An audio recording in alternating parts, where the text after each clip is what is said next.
TSMC는 3나노미터 반도체 공정에서 죽을 쏘는 반면 삼성은 4나노미터에서 죽을 쏘며 기술력 차이를 여실히 드러냈다. 최근 국내외로 삼성이 경쟁사와 비교되며 자주 듣는 말입니다. 가속화되는 의혹에 참다 못한 삼성은 지난 28일 작심 발언을 했습니다. 박문수 파운드리 사업부 부사장은 양품 비율이 낮아 고객사가 이탈하고 있다는 지적은 사실과 다르다라며 시장의 우려를 전면 반박했습니다. 문제시 되었던 4나노미터 수율 역시 소문과 달리 예정대로 성숙 단계에 접어들었다며 적극 해명한 것인데요. 이렇게 삼성이 억울해하는 데에는 나름 이유가 있었습니다. 실제로 TSMC는 불화아르곤 구형 장비와 핀팻 구형 설계 방식을 고집하며 뽕은 다 뽑아내고 있는데요. 덕분에 상용화 가능한 수준의 4나노미터 기술력을 삼성보다 먼저 확보하면서 격차를 벌려가고 있습니다. 반면 삼성은 차세대 EUV 공정과 GAA-FET 신형 설계 방식을 먼저 도입하며 여러 문제들을 겪고 있는데요. 결론적으로 2나노미터 이하 공정에서는 삼성의 방식이 유리하기 때문에 전문가들은 기술력 차이가 벌어졌다고 판단 짓기는 어렵다는 의견이 분분합니다. 실제로 양사가 발표한 트랜지스터 밀도 추정치를 살펴보면 TSMC의 3나노미터는 7나노미터 대비 고작 15% 높아진 7나노 파생 공정, 즉 하프노드입니다. 이와 반면 삼성의 3나노미터는 7나노미터 대비 45%나 높아진 풀노드로 세대가 교체되는 상황이죠.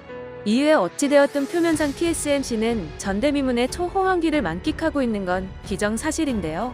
그러나 사실 TSMC는 내부적으로 매우 혼란스러운 상황이라는 말들이 업계로부터 쏟아지고 있어 이목이 집중되고 있습니다. 성급한 실적 발표와 타이트한 연구개발 기간으로 인해 전문 기술자들이 지나친 업무량에 치여 살고 있다는 것인데요. 실제로 중국 SNS인 웨이보에는 중국 현지 공장에 위치한 TSMC 직원들이 쓴 글들을 어렵지 않게 찾을 수 있었습니다. 새벽 6시에 출근해 회의를 2시간 동안 하고 밤 12시에 퇴근한다고 합니다. 하루 18시간의 열악한 근무 환경에 불평불만을 내놓는 이런 글들이 상당히 많은데요. 중요한 점은 이런 불만을 표출한 직원들이 단순 생산직은 물론 전문 연구개발 인력까지 폭이 넓다는 것입니다. 또한 국내 모 언론사의 취재에 따르면 이런 고민을 하는 TSMC 연구개발 인력들 대다수는 실제하며 수많은 직원들이 퇴사를 예정하고 있고 실제로 퇴사한 인원도 상당히 많다는 결론을 내렸습니다. 여기에는 고위 개발 인력도 포함되어 있을 것으로 예측했죠. 실제로 웨이보에도 사직서를 제출한 날 TSMC 면접을 위해 길게 대기한 줄을 보며 다양한 기분이 들었다는 개발직 직원의 후기도 남겨져 있습니다.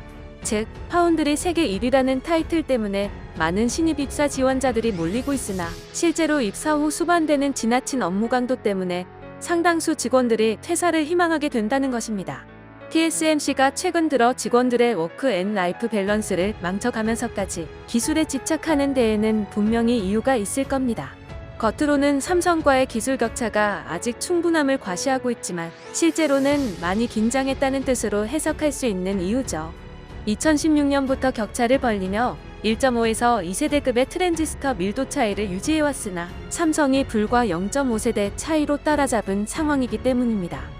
물론 수년간 삼성에게만 발주를 맡겨왔던 스마트폰 칩 전문기업 퀄컴이 2022년 생산부는 전량 TSMC로 옮겨가면서 위주장은 설득력이 떨어질 수 있겠습니다. 그러나 TSMC의 입김이 강하게 작용하는 대만의 IT 언론 매체에서조차 삼성의 단골 고객 퀄컴이 반도체 설계를 잘못했을 가능성이 높다는 이야기가 나오는 점을 살펴본다면 설득력은 다시 올라갑니다. 실제로 퀄컴의 경쟁사이자 저가형 브랜드였던 미디어텍은 디멘시티 9000 칩을 공개하며 퀄컴의 프리미엄 제품 스냅드래곤 888 플러스보다 높은 성능과 전력 효율을 보여주었습니다. 이에 적잖은 충격을 먹은 퀄컴이 파운드리 탓을 하며 미디어텍과 같은 TSMC로 넘어갔지만 대만 전문가들마저 문제의 본질을 퀄컴에 두고 있다는 것이 중요한 요소라는 것입니다. 그런데 뭔가 이상합니다. 경쟁사의 단골 고객이었던 발주처가 해당 업체의 기술력을 탓하며 자신에게 넘어왔다면 우리 기업에서 만들면 저쪽에서 만들 때보다 다를 것입니다라는 반응이 나오는 게 우선 아닐까요? 보통 경쟁사를 내리깎으며 자사의 기술력을 과시할 텐데 삼성 깎아내리기에는 도같았던 그 TSMC가 예상 외로 퀄컴 탓을 하는 겁니다. 속으로는 어딘가 급하다는 뜻이죠. 우리 업체에서 만들더라도 보장은 못 해주겠다. 사내 직원들을 갈아넣으며 가까스로 기술 격차를 유지해왔지만 이제 약발이 끝나가기 시작했다는 의미입니다. TSMC의 위기는 당연하게도 결국 한국 삼성전자의 기회가 되었습니다. 지금껏 이런 불만을 품어왔던 대만인들은 같은 언어권인 중국으로 줄곧 빠져나가곤 했는데요. 그러나 최근 대만 정부가 인력기술 탈취 처벌안을 개정하고 태스크포스 팀까지 꾸리며 중국 브로커 업체들을 대거 소환 조사하자 삼성이 가장 인기가 많아졌다고 합니다. 대만 내 기업 UMC로 이직하자니 마찬가지로 열악한 근무 환경을 또 겪고 싶지는 않을 테죠. 그렇다고 인텔이나 글로벌 파운드리로 가자니 미국이라는 먼 이국 땅으로 가는 건 더 쉽지 않습니다. 결국은 거리도 가깝고 같은 정체자 환자 사용 국가인 한국으로 가는 게 속 편하다는 것입니다. TSMC는 앞선 사례에서 예측할 수 있듯이 사내 복지가 없다시피 합니다. 이것은 대만이라는 지역의 문화에 따른 것인데요. 대만 기업들은 한국처럼 휴가 시스템, 건강검진, 자녀 교육비 지원, 주택 사내 대출 등의 복지 서비스가 없거나 매우 타이트한 수준이죠. 반면 한국 기업들은 위에 열거한 모든 복지 혜택이 주어집니다. 삼성전자는 이런 기회를 놓치지 않고 있는 것으로 알려졌습니다. 업계에 정통한 국내 관계자 소스에 따르면 삼성은 최근 파운드리 산업과 관련한 대규모 인력 확충을 진행 중이라고 합니다. 여기에 역대급 예산을 투입하고 있다는 소식도 전해왔습니다. 그럼 TSMC는 한국 기업들이 직원 복지에 쓰는 자금들을 어떻게 했을까요? 당연히 CEO의 손으로 들어갔죠. 지난 2021년 9월 일본 주간지 니혼게이자이 신문은 이런 기사를 하나 올렸습니다. 전 세계에서 반도체 고객의 수요가 폭증하자 TSMC 역시 연중무휴 24시간 공장을 돌리기 시작했다. 현장에서는 비명에 가까운 소리가 나오고 있다. 뿐만 아니라 직원들의 인터뷰 내용까지 담았는데요. TSMC는 미국, 일본에 이어 대만에서도 도대체 몇 개의 공장을 더 건설할 생각인가? 이대로라면 일손이 없어 생산에 펑크가 날 것이다.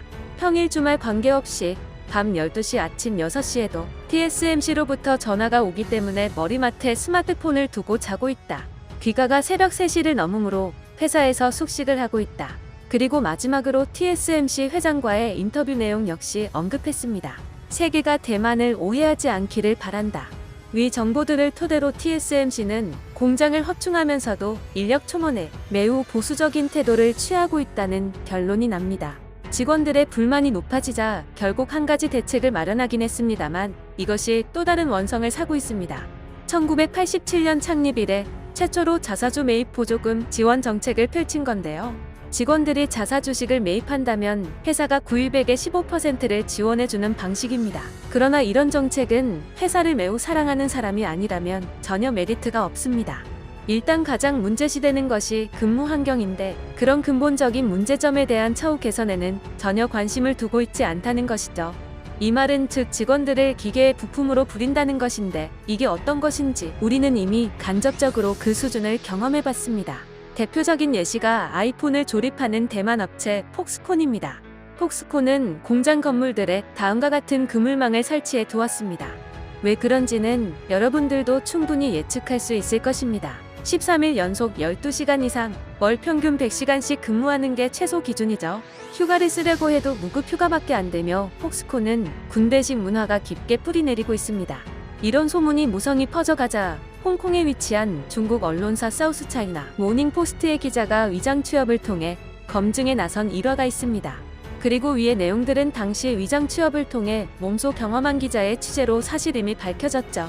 추가적으로 모든 생산 라인에는 감시 카메라가 부착되어 있는 데다 근무 중 옆 사람과의 대화도 철저히 금지되며 근로자들은 감독관을 의식해 조용히 로봇처럼 손을 놀리기만 한다고 언급하기도 했습니다. 홍콩 중국 노동자단체 대표 제오프레이 크로톨은 회사가 보안에 집착한 나머지 마치 유치장 같은 느낌이라고 혹평했을 정도죠. 이런 문제가 제기되자 폭스콘의 주요 고객사인 애플 역시 적잖이 곤란에 처했었습니다. 애플은 직접 조사팀을 꾸려 폭스콘 측에 파견했고 폭스콘은 결국 기업 문화 개선을 약속했습니다. 그러나 이 약속은 점진적으로 생산 라인을 자동화하겠다는 해결책을 제시한 것으로 드러났죠. 최근 전 세계적으로 친환경적, 노동력 공정이용 기업 문화가 요구되고 있는 상황에서 TSMC까지 이런 논란에 휩싸였다는 것은 적잖은 충격입니다. TSMC로부터 제품을 납품받는 애플은 물론 엔비디아, AMD 등 인권 관련 이슈에 민감한 미국 기업들 입장에서 매우 큰 골칫거리 요소로 작용할 수 있다는 것입니다.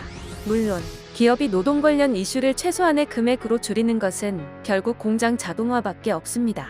TSMC도 역시 이런 방법을 사용하여 불만을 가진 직장인들을 해고하는 방향을 선택할 것이 가장 유력한 상황이죠. 그러나 반도체 설계 부문은 기계나 AI가 대체할 수 없는 영역입니다. 직원들을 이렇게 굴려가며 TSMC가 과연 언제까지 펑크 없이 제품 생산과 연구 개발을 이어갈 수 있을지도 볼만하겠습니다. 이상 QH였습니다.